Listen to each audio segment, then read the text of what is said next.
ఓం నమ శివాయ. మనకి కార్తీక దీపోత్సవాలు అరుణాచలంలో చాలా వైభవోపేతంగా జరుగుతున్నాయి.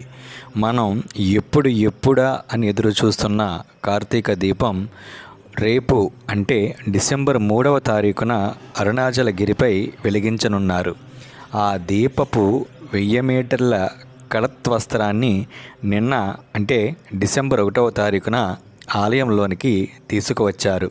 నిన్న సాయంత్రం అరుణాచల మాడవీధులలో 8వ రోజు ఊరేగింపులో సంవత్సరానికి ఒక్కసారి మాత్రమే రాజగోపురం ద్వారం గుండా భిక్షాటనామూర్తి, ఈయనని పిచందవర్ అని కూడా అంటారు, వీధి సంచారం చేసిన అరుణాచలేశ్వరుడు మన అహంకారాన్ని తన పాత్రలో వేయమని అడుగుతున్న ఆదిభిక్షువు అవతారం అదిగో.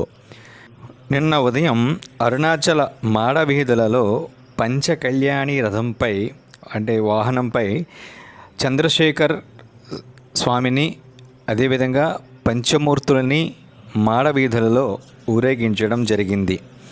ఈరోజు ఉదయం అరుణగిరి కొండపైకి 1000 కాళ్ళ మండపంలో ఉన్న రాగి కొప్పర పాత్రను, అది సుమారు 5.5 అడుగుల పొడవు 300 కేజీల రాగి కొప్పర పాత్రను అరుణగిరి కొండపైకి చేర్చడం జరిగింది.